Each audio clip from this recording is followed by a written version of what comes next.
Praktikum rekayasa dan proses pangan pada sampel buah semangka dan sayur kubis dipersembahkan oleh kelompok 7 yang terdiri dari Deta, Fatra, Maria, Prayoga, Putri Kasih, dan Muhammad Sofi. Dosen praktikum Dr. Julfi Restu Amelia, STP MSI, Muhammad Fajri Ramadan, MSI SSI. Parameter pengujian yang dilakukan yaitu berupa sifat fisik sayur dan buah, menghitung jumlah bagian yang dapat dimakan atau edible portion, sifat kimia sayur dan buah. Sampel yang digunakan pada praktikum kali ini berupa buah semangka kubis. Pengamatan yang pertama yaitu pengamatan sifat fisik pada buah dan sayur. Tiap-tiap buah dan sayur mempunyai sifat fisik yang berbeda. Sifat fisik buah atau sayur yang sering diamati antara lain warna, aroma, rasa, bentuk, berat, ukuran, dan kekerasan. Dalam praktek, warna, aroma, rasa, bentuk, ukuran, dan kekerasan biasa diamati dengan secara subjektif, sedangkan berat ditetapkan secara objektif menggunakan timbangan.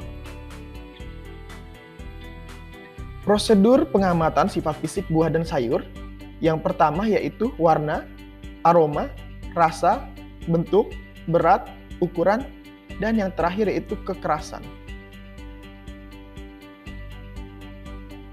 Pengujian pertama pada sifat fisik yaitu mengamati warna, aroma, dan rasa. Amati warna, aroma, dan penampakan umum semua bahan yang disediakan. Khusus untuk buah, lakukan pencicipan untuk mengetahui rasanya. Catat semua kesan hasil pengamatan dan pencicipan yang termasuk juga adanya cacat atau penyimpangan. Yang kedua, yaitu prosedur mengamati sifat fisik bentuk dengan cara gambar yang tersedia, kemudian beri keterangan secukupnya pada gambar tersebut. Yang ketiga, yaitu prosedur berat. Timbang semua bahan yang telah disediakan dengan timbangan. Kemudian, catat berat masing-masing bahan. Yang keempat, mengamati sifat fisik ukuran dengan cara mengukur panjang, lebar, dan tinggi atau tebal masing-masing buah dan sayuran dengan menggunakan penggaris, jangka sorong, atau micrometer screw. Dan pengamatan sifat fisik yang terakhir yaitu kekerasan. Dilakukan pengamatan terhadap kekerasan secara subjektif dengan cara dipijit dengan menggunakan jari tangan. Selanjutnya, pengujian yang kedua yaitu menghitung jumlah bagian yang dapat dimakan atau edible portion. Buah terdiri dari kulit, daging buah, dan biji. Sedangkan sayuran tergantung dari jenisnya. Apakah sayuran daun, buah, umbi, biji, batang, dan sebagainya. Akan tetapi, pada umumnya, tidak semua bagian sayuran maupun buah-buahan dapat dimakan. Untuk memperhitungkan jumlah bagian yang termakan dan yang terbuang dari sayuran atau buah-buahan, perlu diketahui jumlah bagian yang bisa dimakan dari sayuran dan buah-buahan tersebut. Hal ini penting diketahui dalam perhitungan rendemen produksi hasil olahan sayur dan buah. Pengujiannya yaitu dengan cara timbang masing-masing jenis bahan, setelah itu pisahkan bagian yang bisa dimakan dan yang tidak bisa dimakan.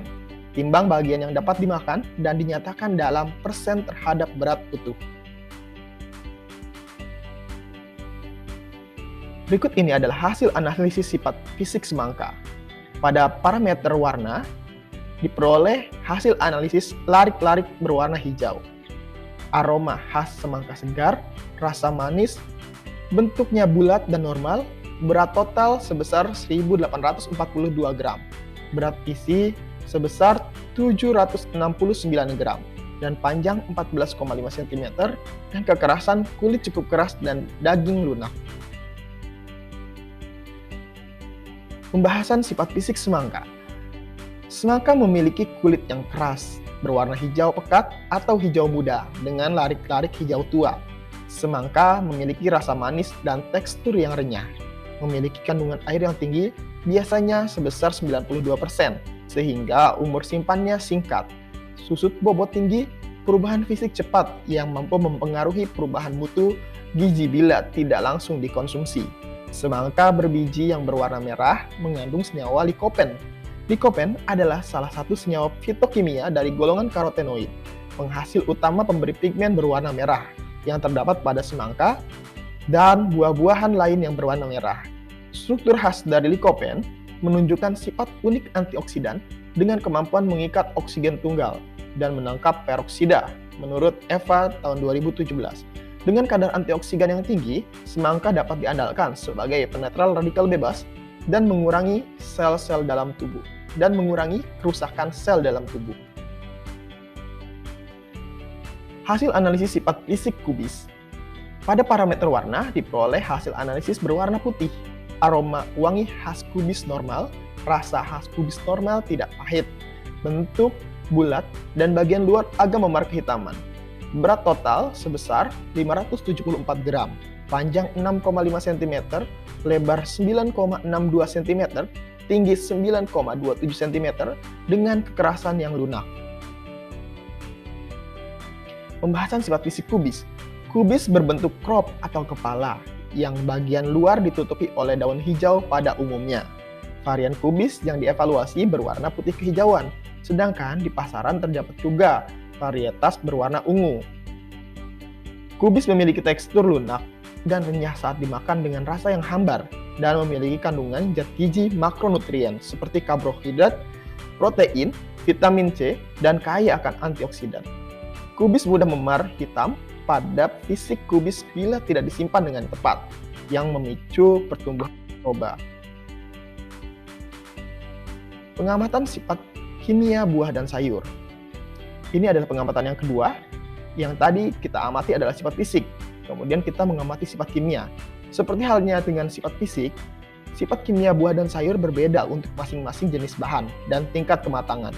Sifat kimia buah dan sayur biasanya ditetapkan secara objektif kuantitatif. Prosedur sifat kimia buah dan sayur, yang pertama yaitu kita mengecek keasaman atau pH. Yang kedua, padatan terlarut. Yang ketiga, total asam tertitrasi. Dan yang keempat, vitamin C asam askorbat pada buah nanas. Prosedur pemeriksaan pH atau keasaman dilakukan dengan cara menghancurkan bahan sebanyak 100 gram menggunakan blender.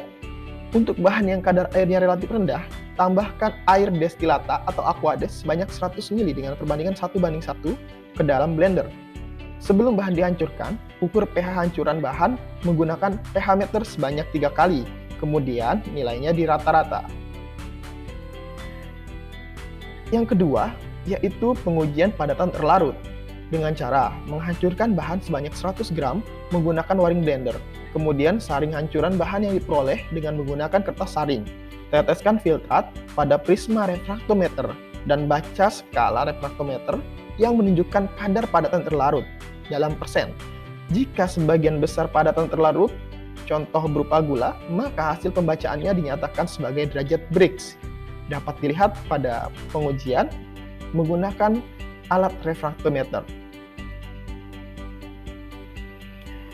Yang ketiga, ada pengujian sifat kimia total asam tertitrasi atau TAT dengan cara menghancurkan bahan sebanyak 100 gram menggunakan blender dengan penambahan 100 ml air destilata. Masukkan hancuran bahan ke dalam labu takar sebanyak 250 ml. Encerkan sampai tanda tera dengan air destilata yang digunakan sebagai pembilas blender. Saring dengan kertas saring. Kemudian, titrasi filtrat yang diperoleh sebanyak 25 ml dengan larutan NaOH 0,1 normal. Tambahkan indikator PP atau phenolphthalein sebanyak 3 tetes ke dalam filtrat tersebut. Sebelum titrasi, lakukan titrasi sampai terbentuk warna merah muda yang stabil. Total asam tertitrasi dinyatakan sebagai NaOH 0,1 normal.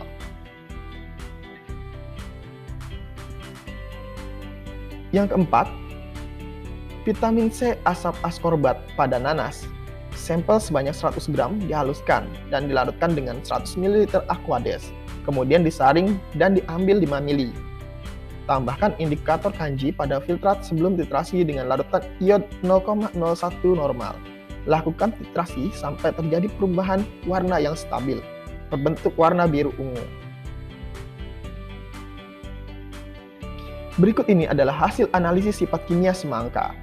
Pada parameter pH diperoleh pH sebesar 5, padatan terlarut 5,8 Brix, total asam tertitrasi sebesar 0,128%.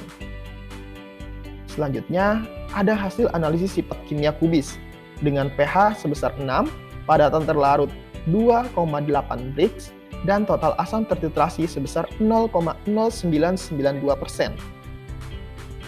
Dan yang ketiga, ada hasil analisis vitamin C pada nanas. Vitamin C diperoleh sebesar 2,79% asam askorbat.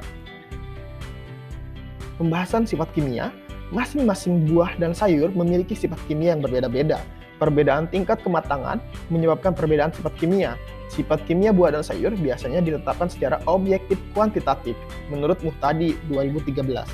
pH atau derajat keasaman digunakan untuk menyatakan tingkat keasaman atau basa yang dimiliki suatu zat, larutan atau benda. pH normal memiliki nilai 7, sementara bila pH lebih dari 7 menunjukkan zat tersebut memiliki sifat basa, sedangkan nilai pH kurang dari 7 menunjukkan keasaman. pH 0 menunjukkan derajat keasaman yang tinggi dan pH 14 menunjukkan derajat kebasaan yang tinggi. Buah biasanya memiliki pH rendah atau pH kurang dari 7, pH asam, sedangkan sayur biasanya memiliki pH lebih dari 7 atau basa. Menurut Cahyadi, tahun 2008, pada sayur dan buah banyak dijumpai asam organik seperti asam sitrat, malat, asam tartarat, asam askorbat, dan asam isositrat. Berdasarkan hasil analisis, diperoleh data pH rata-rata semangka adalah 5 dan pH rata-rata kubis adalah 6. pH 6 pada sayur kubis ini bisa disebabkan karena tingkat kematangan sayur kubis.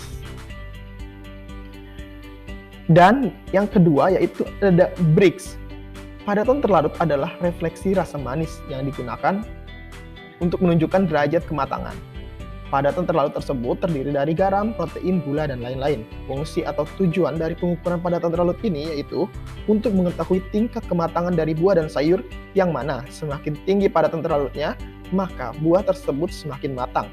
Berdasarkan pengamatan, setiap sampel menunjukkan total padatan terlarut yang berbeda. Padatan terlarut pada semangka yaitu sebesar 5,8 Brix, sedangkan pada kubis sebesar 2,8 Brix. Di antara kedua sampel, padatan yang besar yaitu pada semangka, sedangkan pada yang paling kecil yaitu pada kubis. Total asam tertitrasi, yaitu analisis total asam tertitrasi merupakan analisis jumlah asam yang terkandung di dalam suatu larutan didasarkan pada komponen asam yang terdapat di dalamnya, baik yang terdisosiasi maupun yang tidak terdisosiasi. Pada uji ini mengacu pada penentuan konsentrasi total asam yang tergantung pada suatu bahan. Keasaman sangat erat hubungannya dengan total asam. Semakin tinggi total asam pada buah, maka buah-buahan akan semakin rendah, makin asam. Demikian juga sebaliknya. Pada praktikum ini, sebelum dititrasi, sampel yang akan diuji dihancurkan terlebih dahulu dengan blender. Tujuan dari penggerusan adalah agar sampel menjadi homogen dan untuk memperluas permukaan bahan. Selanjutnya, 100 gram sampel yang telah homogen dilarutkan dengan 100 ml aqueous dan dimasukkan ke dalam labu takar 250 ml. Hal ini merupakan cara untuk ekstraksi asam dengan tujuan agar zat yang diinginkan dapat larut semaksimal mungkin pada pelarut yang digunakan, yaitu NaOH 0,1 normal. Kemudian dilakukan penyaringan dengan kertas saring agar didapatkan filtrat yang akan digunakan dalam proses titrasi. Penyaringan bertujuan untuk memisahkan air yang sudah mengandung asam dari jaringan bahan lain. Sebanyak 25 ml filtrat ditetesi dengan indikator PP sebanyak 3 tetes. PP biasa ditambahkan pada proses titrasi untuk mengetahui apakah reaksi sudah mencapai titik ekuivalen atau belum. Setelah itu, dilakukan titrasi dengan NaOH 0,1N hingga terbentuk warna pink yang dapat bertahan selama kurang lebih 30 detik. Volume NaOH yang diperlukan menunjukkan jumlah asam pada buah tersebut, karena NaOH akan menetralkan asam yang ditandai dengan adanya perubahan warna. Berdasarkan hasil pengukuran, diperoleh kadar asam sebesar 0,128% pada semangka dan kadar air dan kadar pada kubis sebesar 0,0998%. Pengukuran TAT merupakan asam-asam yang terdisosiasi dan asam-asam yang tidak terdisosiasi. Titik akhir titrasi menentukan konsentrasi ion hidrogen yang didapatkan dalam asam dan basa pada konsentrasi khusus. yang dibuat dalam larutan. Peningkatan TAT terjadi seiring dengan lamanya waktu penyimpanan. Semakin lama waktu umur simpan, maka semakin tinggi kadar asam yang dihasilkan dalam sari buah. Berikut ini adalah perhitungan untuk TAT semangka, yaitu dengan cara mengalihkan volume titrat dengan normalitas titrat dikali BE asam sitrat dikali faktor pengenceran dan dikali 100%, kemudian dibagi massa sampel. Diperoleh hasil sebesar 0,128%, yang artinya terdapat total asam sebesar 0,128 mg dalam 100 gram sampel semangka. Kemudian berikut ini adalah perhitungan TAT kubis, diperoleh 0,0992% mg total asam dalam 100 gram sampel kubis. Kemudian ada vitamin C atau asam askorbat.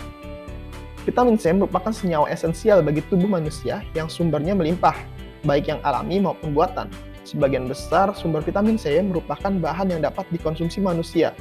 Dapat ditemukan di tempat umum seperti pasar, swalayan, dan sebagainya. Sumber vitamin C dapat berupa buah-buahan, sayur-sayuran, ikan, dan beberapa produk olahan ikan.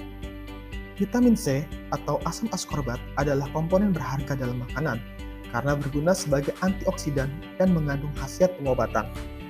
Vitamin C mempunyai banyak fungsi di dalam tubuh. Pertama, fungsi vitamin C adalah sebagai sintesis agen. Asam askorbat penting untuk mengaktifkan enzim prolyl hidroksilase yang menunjang tahap hidroksilasi dalam pembentukan kolagen, suatu unsur integral kolagen. Tanpa asam askorbat, serabut kolagen yang terbentuk di semua jaringan tubuh menjadi cacat dan lemah. Oleh sebab itu, vitamin C penting untuk pertumbuhan dan kekurangan serabut di jaringan subkutan, kartilago, tulang, dan gigi. Fungsi yang kedua adalah absorpsi dan metabolisme besi. Vitamin C mereduksi besi menjadi feri dan menjadi fero dalam usus halus, sehingga mudah untuk diabsorpsi. Fungsi yang ketiga adalah mencegah infeksi. Vitamin C berperan dalam meningkatkan daya tahan tubuh terhadap infeksi. Selain itu, penelitian menunjukkan bahwa vitamin C memegang peranan penting dalam mencegah terjadinya atherosklerosis. Vitamin C mempunyai hubungan dengan metabolisme kolesterol. Kekurangan vitamin C menyebabkan peningkatan sintesis kolesterol. Berdasarkan praktikum ini, sampel ditimbang sebanyak 100 gram, kemudian dihancurkan terlebih dahulu dengan menggunakan blender. Selanjutnya, sebanyak 100 gram sampel ditambahkan aquade 100 ml, disaring hingga diperoleh filtrat. Diambil 5 ml filtrat dan dimasukkan ke dalam Erlenmeyer.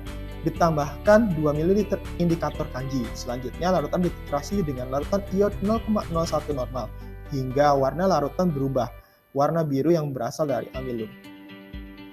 Analisis kadar vitamin C biasa menggunakan titrasi dengan iodium. Metode ini paling banyak digunakan karena murah, sederhana, dan tidak memerlukan peralatan laboratorium yang canggih.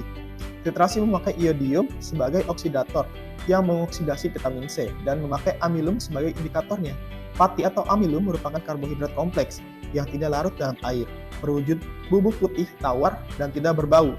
Dalam jumlah besar, pati dihasilkan dalam daun-daun hijau sebagai wujud penyimpanan sementara produk fotosintesis. Pati juga tersimpan dalam buah-buahan makanan, cadangan permanen utuh tanaman, dalam biji, jari-jari teras, kulit batang, akar tanaman, dan umbi. Pati memiliki bentuk kristal bergranula yang tidak larut dalam air pada temperatur ruangan yang memiliki ukuran dan bentuk tergantung pada jenis tanamannya. Pati digunakan sebagai pengental dan stabil dalam makanan. Pati alami menyebabkan beberapa permasalahan yang berhubungan dengan retrogradasi, kestabilan rendah, dan ketahanan pangan pasta yang rendah. Hal tersebut menjadi alasan dilakukan modifikasi. Berikut ini adalah pembahasan sifat kimia iodin. Iodin adalah salah satu unsur golongan halogen yang berwarna ungu kehitaman. Bersifat korosif, merupakan unsur golongan halogen yang beracun dan memiliki banyak isotop radioaktif. Garam iodin banyak terdapat pada rumput laut. Iod juga ditemukan dalam bentuk cair yang diekstrak dari mineralnya. banyak ditemukan di Chile. Iodin memiliki sifat yang hampir sama dengan klorin dan bromin, tetapi tidak sereaktif mereka.